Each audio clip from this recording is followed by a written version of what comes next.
Good evening, everyone, and welcome to the Pioneer Room of the Portage County Public Library. My name is Todd Good, and I'm the Associate Dean in the College of Letters and Sciences at UWStevensPoint.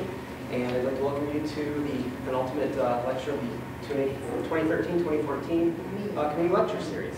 Tonight's presentation, we'll have two speakers, Dr. Elia Armacanqui-Tipacti, a professor in the Department of Foreign Languages at UWSP, and Professor Sonny from the Department of Sociology and Social Work.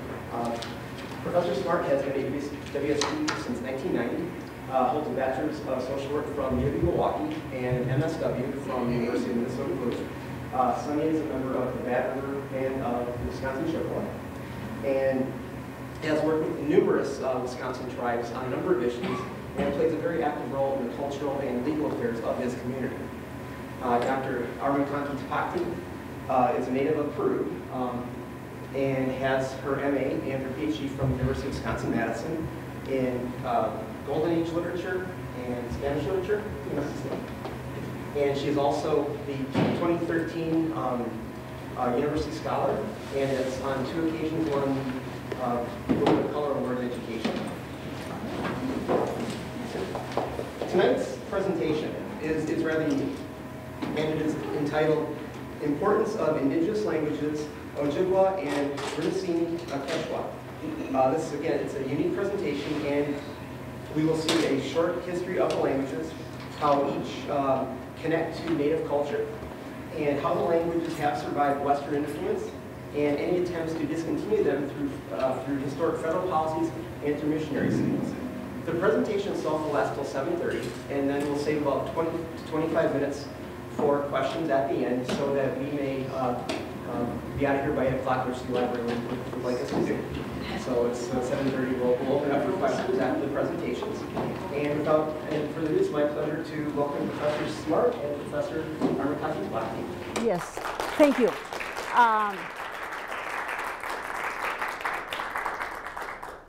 Alintuta, could you say Alintuta? Anyan. Shall we do the respect? Shall we do that? Okay. I don't know. First of all, we are going, before my talk, we are going to respect nature. We pay a respect nature. We cannot start any of our activities without paying respect to our mother nature.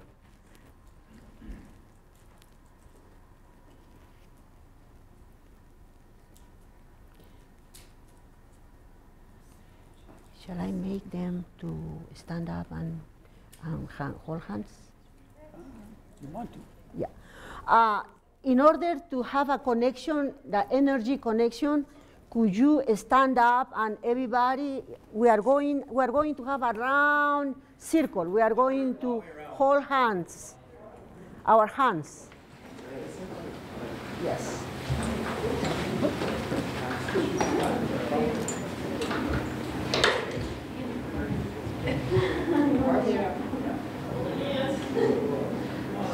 Connect to one another.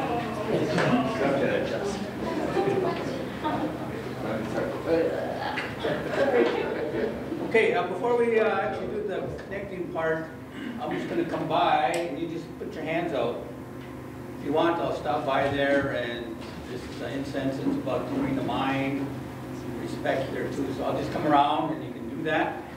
If you don't, I'll just keep on going all the way around, and then when we get done, then you can hold hands and we'll talk to you about.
Before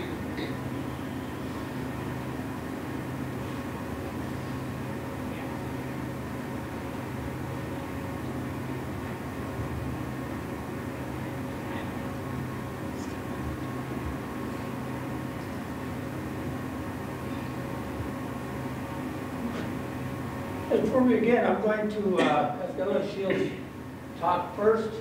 I'm going to ask her to say a few words about the creation of the world, what we're doing, and that all the people are here. So I'm going to ask her to do that first. Good to see you here too.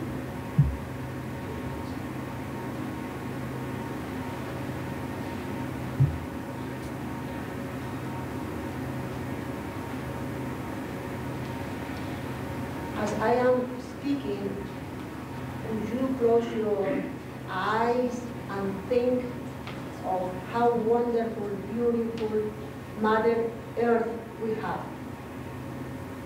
She provides us with everything, such as food, nature,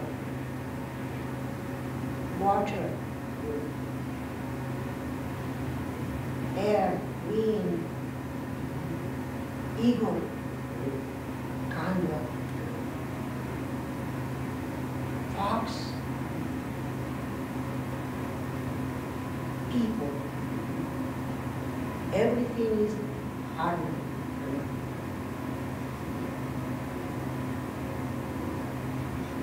As a person, we should be like nature, loving each other and loving our mother nature, keeping our water clean, our environment clean.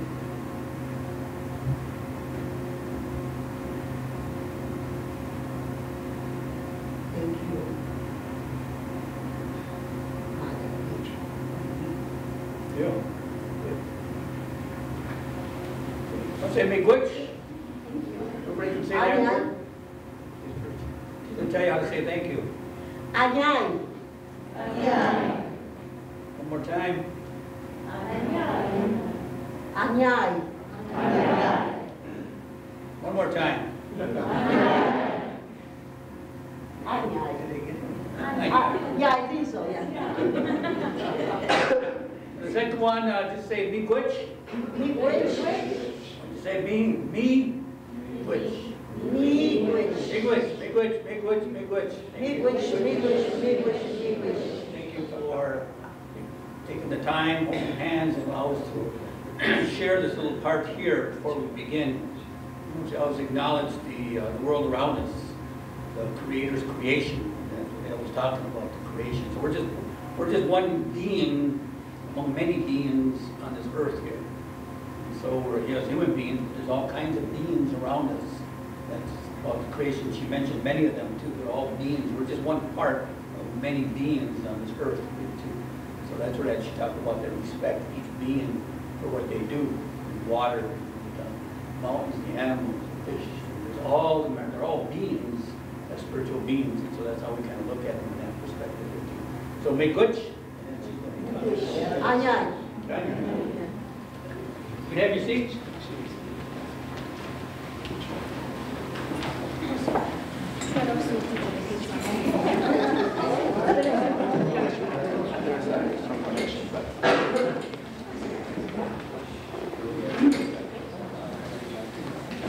Freddie, you want to do it?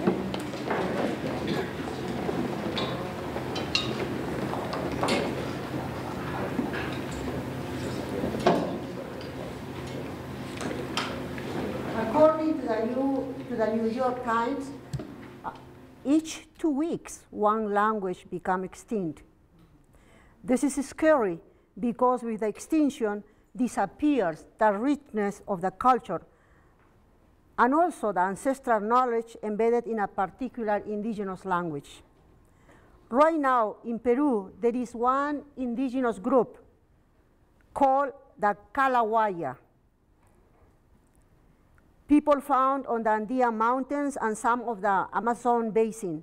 The Kalawaya people have been herbalists, healers, since the time of the Inca Empire. The Kalawaya speak Runasimi, but they also have their own secret language, passed down from father to son or grandfather to grandson. They use their language to encode information about thousands of medicine plants. How this language has survived more than 500 years after the fall of the Inca Empire while being spoken by fewer than 100 people. It is a mystery.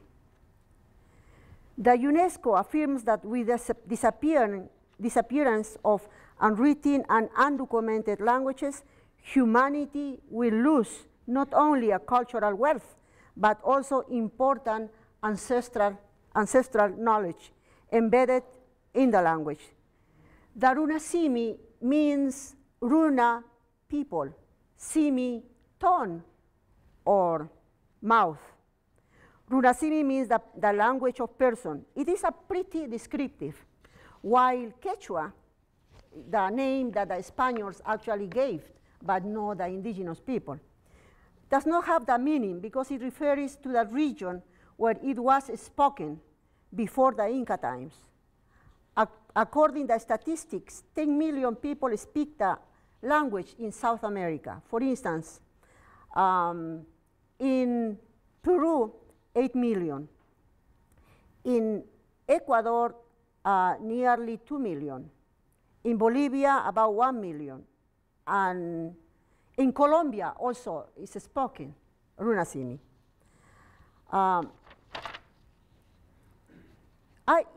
In my talk, I am going to highlight the following parts. Importance of the Quechua language, how the language survived, how we can give this language strength to continue, and lastly, I am going to teach some basic expressions in Runasimi.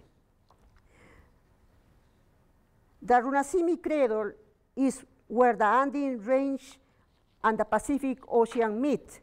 Runasimi were spoken 2,600 years before Christ in the oldest America. It is a culture considered at the same time of Egypt.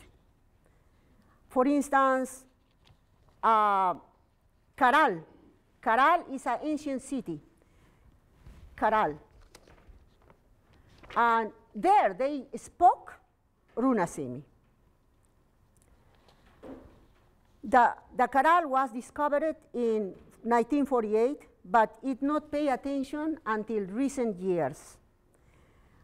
And the language arrived in Cusco when the Incas conquered many pre-Incan cultures such as Chavin, Moche, Wari, Pachacamac, Nazca, Paracas, that I don't have in that, but, and the Inca Empire started as an empire in the early 13th century until it fell in 1532. We have a book called the Royal Comentarios, or the Royal Commentary, written by the first mestizo son of a Inca princess and a Spanish captain. His name is Inca Garcilaso de la Vega. He wrote at the beginning of the chapter about the Quechua language. He was a kind of linguistic. And he said that he wanted to correct some facts that the Spaniards said because they may misinterpreted the history of the Inca culture. In the 18th century, this book was burned because it served as a kind of motivator for revolting. And so but the Runasimi Quechua continue. Why is Runasimi called Quechua? The native people of Peru call the cold highland region Coya. Here you are. I don't have the, oh, sorry. Coya. And the deeper, warmer coastal valleys and eastern side of the Andean is called Yungas. Between them, there is a temperate region of Andean valleys called Quechua, due to another pronunciation, Quechua or Quichua in Ecuador. Since Aymara is spoken in most of the Coya, in the south part of what today is Peru, the Inca decided to adopt the Runasimi as official language. Many linguists said that such distinction of calling Quechua is an ideological trap, and it hides the concept of Andean Quechua nations, whose language is Runasimi, and whose culture continues the Inca. How Runasimi prevails until now? During the colonial times, indigenous people were prohibited to speak the language, even prohibited indigenous people to use their traditional dress, sing or dance. It was a way of controlling and also avoiding them. They may plan revolting against their oppressor. The Spanish crown asked indigenous people to pay taxes by the mitas. It was a cruel system that decreased enormously the indigenous population. It was a free labor in the mines. The crown also established the encomiendas. The encomiendas were, the purpose was the Spaniard took a certain number of indigenous people and also their land. And the compromise was to teach them the religion and treat them humanely. But actually, it was the contrary.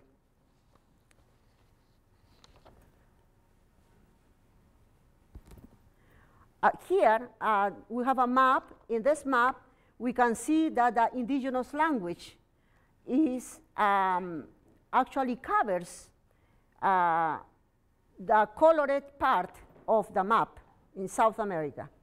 It goes until the part in Pasto, Colombia, and in the south in Chile, called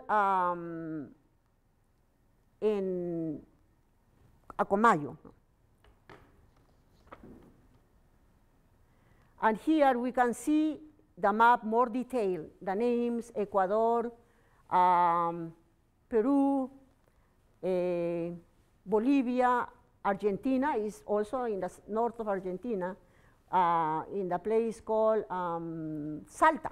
They speak Runasimi. According to Claire Cramch on her book Language and Culture, language is the principal means whereby we conduct our social lives.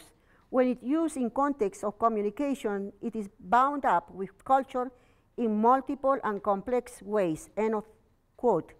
Language and culture are interweaved and bounded together because language is the expression of culture and vice versa. Runasimi is a totality of human being. It refers to belief, traditions, way of thinking, living, speaking, dancing, singing. Furthermore, Runasimi is closely related to Mother Nature.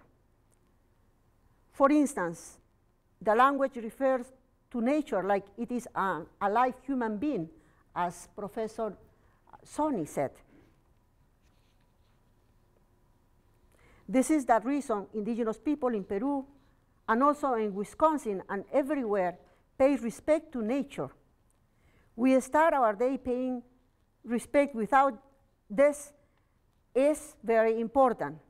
Another aspect of the culture, Runasimi culture and the language, is they are environmentalist people, and also were the first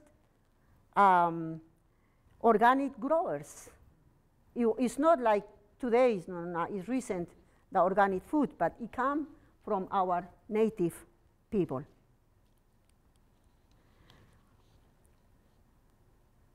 Nevertheless, nature is in danger because mine companies do not care of the clean air at all. In Peru, companies are less careless of people if they are indigenous.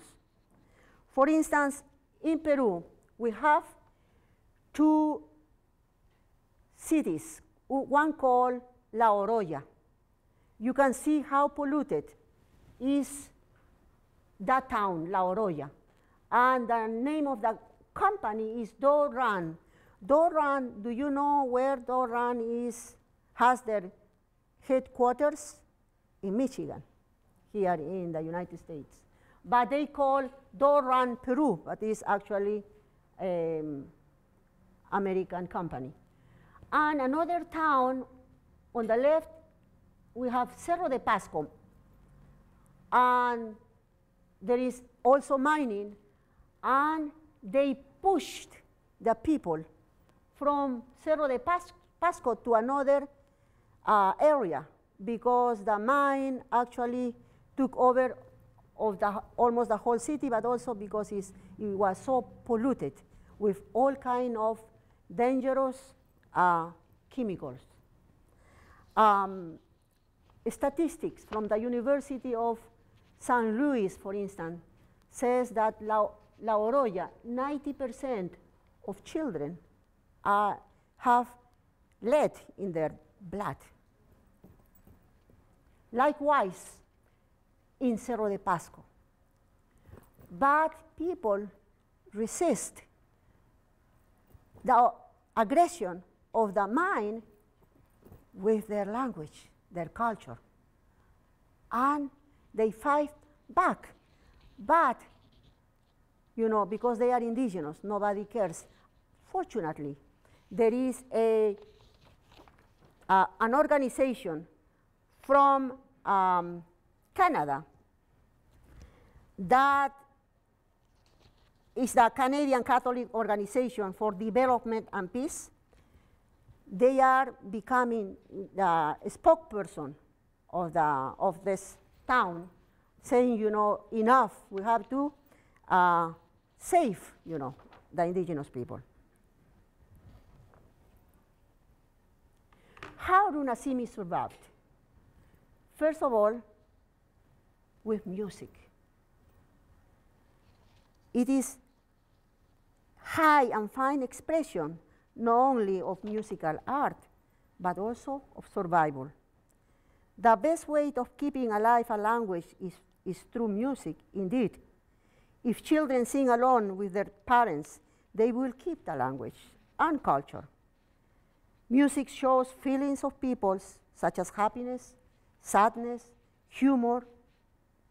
It also brings nature, such as animals, mountains, rivers, alive.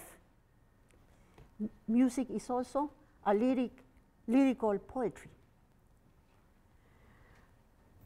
I am going to introduce the Pokra duet, so we can have a little bit of a sample of how this music actually sounds.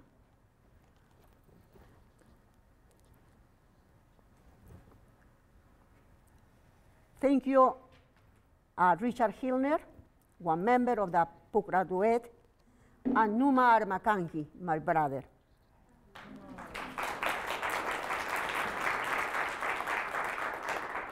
They are going to play a song called Cachicachicha Tuculaspaimi. It means disguised as a little dragonfly.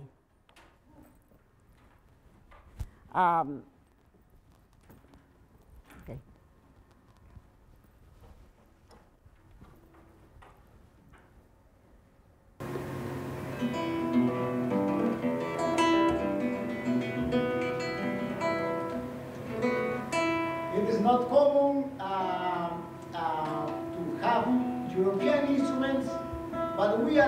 I think well to them.